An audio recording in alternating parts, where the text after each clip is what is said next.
Hello everyone, आज का ये एक्सप्लेनर आपके लिए एक बेहतरीन स्टडी गाइड साबित होने वाला है। मध्य प्रदेश लोक सेवा आयोग का वो 23 पन्नों का भारी भरकम और जटिल सरकारी नोटिफिकेशन देख के थोड़ी घबराहट हुई ना।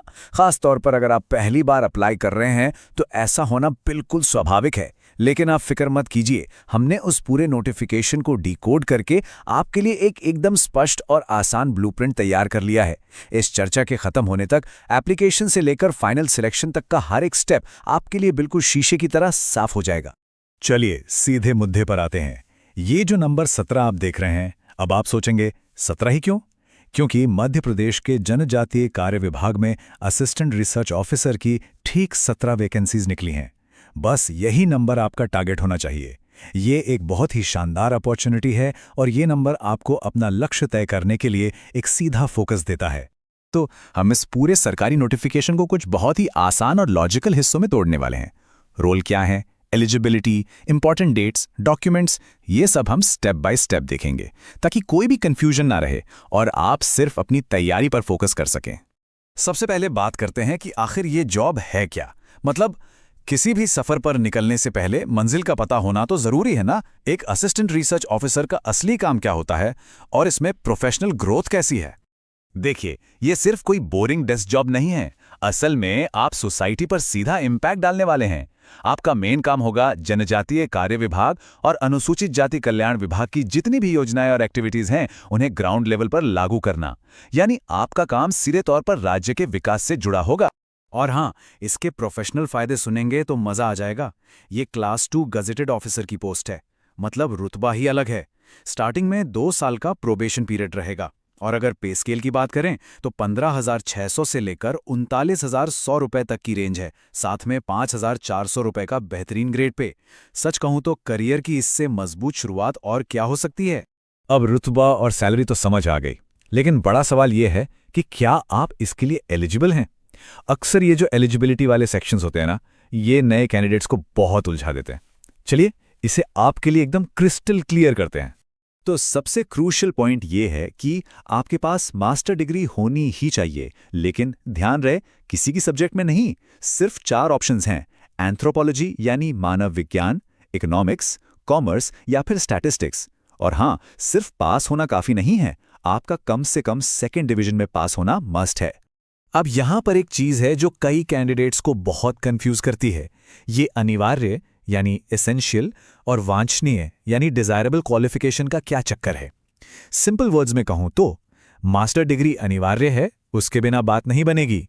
लेकिन जो 2 साल का रिसर्च एक्सपीरियंस लिखा है ना, वो सिर्फ डिजायरेबल है। अगर आपके पास एक्सपीरियंस नहीं है तो बिल्कुल मत घबराइए, आप पूरी तरह से एलिजिबल हैं। एक्सपीरियंस बस तब काम आएगा जब सिलेक्शन के टाइम आपके और किसी और कैंडिडेट के मार्क्स बिल्कुल टाई हो जाएं। एज लिमिट की बात करें तो जनरल कैंडिडेट्स के लिए उम्र 21 से 40 साल के बीच होनी चाहिए। एक बहुत ही इंपॉर्टेंट कैच जो आपको याद रखना है, आपकी ये जो उम्र है ना, वो 1 जनवरी 2025 के डेट से कैलकुलेट की जाएगी। क्वालिफिकेशन चेक कर ली? ग्रेट। अब आते हैं उस चीज पर जिसमें सरकारी कामों में कोई ढील नहीं मिलती, वो है एप्लीकेशन की टाइमलाइन। इस टाइमलाइन को बिल्कुल दिमाग में बिठा लीजिए। एप्लीकेशन 24 जनवरी 2025 को दोपहर 12 बजे शुरू होंगे और 23 फरवरी को ठीक दोपहर 12 बजे बंद हो जाएंगे। अब एक प्रो टिप दूं, फॉर्म भरते टाइम एक्स्ट्रा केयरफुल रहिएगा। वैसे तो 29 जनवरी से 25 फरवरी के बीच एक करेक्शन विंडो ओपन होगी, लेकिन फॉर्म में हर एक गलती सुधारने का 50 रुपए एक्स्ट्रा चार्ज लगेगा। तो यार, पहली बार में ही आराम से और सही जानकारी भरना सबसे बेस्ट है। ओके, तो फॉर्म भरने बैठेंगे तो क्या क्या चाहिए? ऑफिशियल डॉक्यूमेंट की लंबी चौड़ी लिस्ट देखकर अक्सर सिर घूम जाता है। चलिए इसे आपके लिए एक सिंपल सी टूल किट में बदल देते हैं। बस ये चीजें आपको रेडी रखनी है। सबसे पहले 10वीं की मार्कशीट जो आपकी डेट ऑफ बर्थ का प्रूफ होगी। फिर 12वीं, ग्रेजुएशन और पोस्ट ग्रेजुएशन की सारी मार्कशीट्स और डिग्रियां। एक वैलिड फोटो आईडी जैसे आधार या वोटर कार्ड।